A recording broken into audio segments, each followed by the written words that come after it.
Hey y'all, I'm Mandy, and this is Mandy in the Making. Today is another What's for Dinner. Alright y'all, it is Friday. I am getting over a cold, and before I just have zero energy, I thought I would get dinner in the crock pot.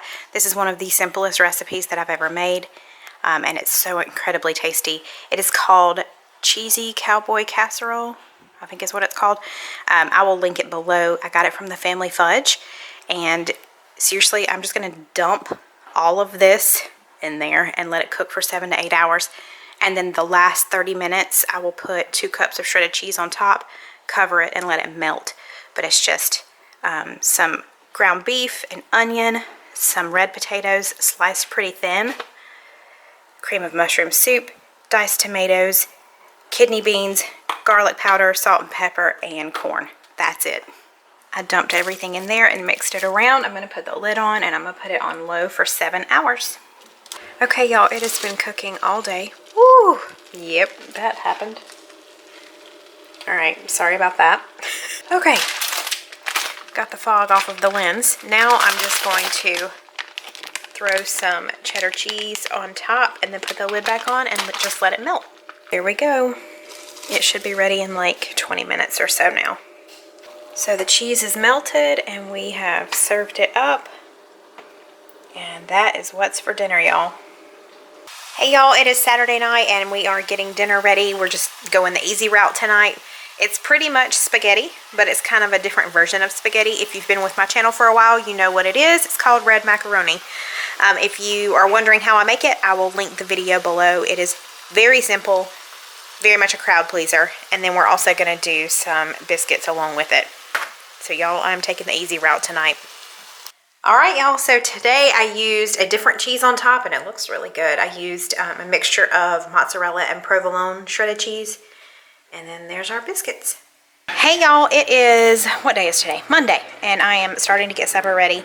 I'm making oven roasted potatoes like my mom used to make them when I was growing up. So this is like 5 red potatoes, kind of diced up, not diced, maybe cubed. There you go. Bite size. And I'm going to add in a 1/3 cup of olive oil and a pack of the onion soup mix, this stuff. And I'm going to toss it to coat them really well. And then I'm just going to put them over here on this pan. And I'm going to bake them at, it says 340, but it's heating up to 450 for about 40 minutes or so.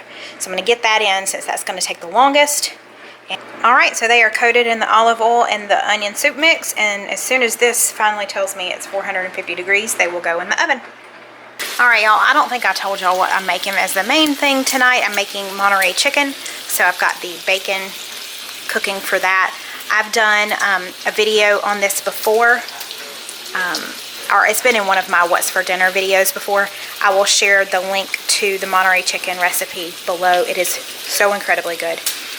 But we're going to have green beans tonight too, and normally I put green beans in the oven with zesty Italian dressing on them, but because the oven is being kind of overtaken by the roasted potatoes and it's at a much higher temperature, I'm going to attempt this on the stove. I'm going to put a little bit of water in here, maybe chicken broth, and some Italian dressing, and just let these simmer the entire time the potatoes are cooking.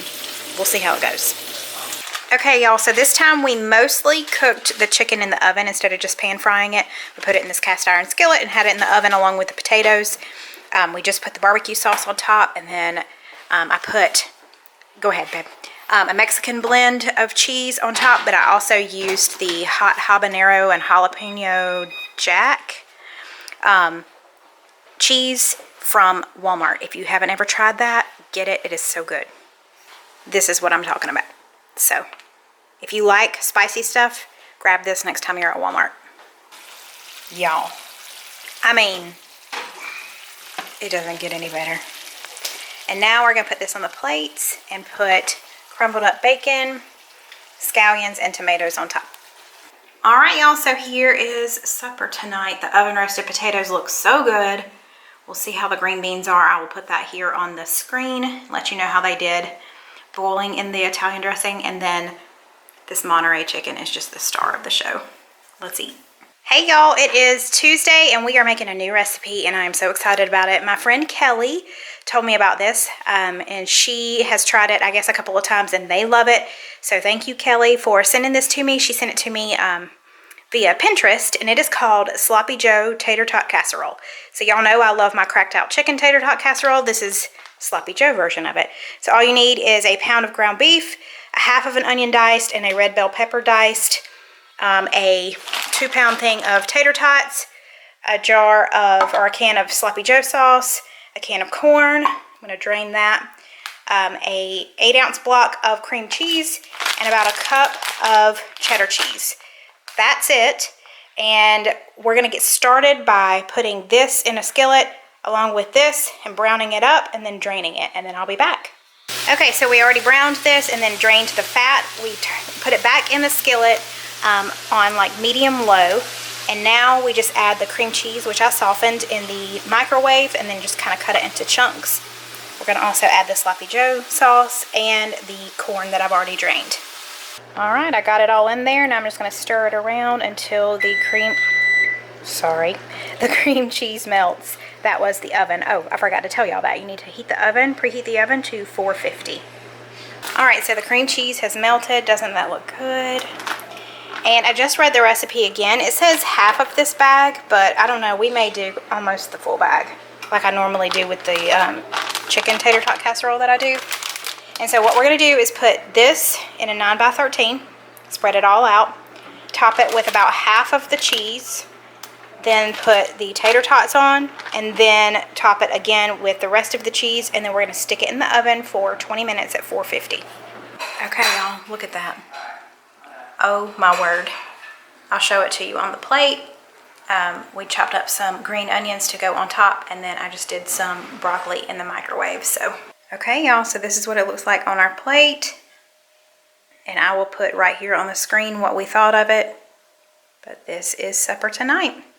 Okay, so I thought I would come on here and explain our thoughts on the Sloppy Joe Tater Tot Casserole. It was good. However, I think the cream cheese just kind of dampened the flavor too much, the Sloppy Joe flavor. I was expecting more of a Sloppy Joe flavor and you just didn't get it. I think the cream cheese was a little too overpowering, so it kind of like melded all the flavors together, and like, I don't know that I'm explaining it right, but honestly, I think if I make it again, I'm going to leave the cream cheese out so that we have more of the Sloppy Joe flavor, if that makes sense. Me and Steven liked it. Cole did not. He's in there warming up corn dogs right now. He did not like it because of the cream cheese. So I think I might try it again without the cream cheese. Just wanted to give y'all my opinion on that. I don't think it's a bad recipe at all, and it's not that it didn't taste good. Like, I ate all of mine, but I just feel like if the cream cheese was not in it, it would be better. All right, y'all, it's Thursday. I did not cook last night. I just wasn't feeling up to it, so we skipped tonight. But tonight we are having bacon Swiss pork chops. This is the first time I've tried this, so we'll see how it goes. These are bone-in pork chops. And so what we're going to do is, in this bowl right here, mix some olive oil and minced garlic. And we're going to salt and pepper these, except I'm not going to use salt and pepper. I'm just going to use this. It has salt and pepper in it. And then we're going to brush the mixture of olive oil and garlic onto this, and then top it with bacon just sliced in half, and we're going to pop it in the oven for about 30 minutes on 425. Then we're going to bring it out once they're done, and then we're just going to, it says sprinkle it with shredded Swiss cheese. I could not find that at the grocery store, so I'm just going to put this over top of it, and it says if it doesn't immediately melt, obviously just stick it back in the oven for just a second just to melt the Swiss cheese on top, and then it's done. So this takes about 30 minutes. That's it. Very simple. All right, y'all, it looks a little strange, but it's about to go in the oven for about 30 minutes. And I don't know if I said this before, but at 425. I was going to do fried okra with this, but I just wasn't in the mood to mess with it. Unless my husband comes in here and takes over and does it. It ain't happening. So, he said it's about to happen. He heard me say that, and now he's rushing in here in the kitchen. I can't even. Okay, so we're trying this tonight. It's the loaded bacon cheddar, Walmart brand. I don't know. I'm boiling the water for it. He wasn't playing, y'all. It's about to happen. Okay, a couple of things. These got done in plenty of time. However, there was a ton of juices sitting on here. I should have put it on the broiler pan to let the juices go below. So I had to like drain those off. So if you end up making these, do that. I just put the cheese on here. It is melting a little bit, but I am going to stick it back in the oven just to make sure it melts all the way. All right, y'all. Super crispy okra. And this is the loaded bacon cheddar mac and cheese. And then here's our pork chops. Steven's already eaten some of the pork chops and you said it was good? He's got his mouth full, sorry y'all. But that's going to do it this week for What's for Dinner. Thank y'all for watching. I hope you enjoyed it. If you haven't already, I would love for you to subscribe. And I will see y'all again next Friday. Bye y'all.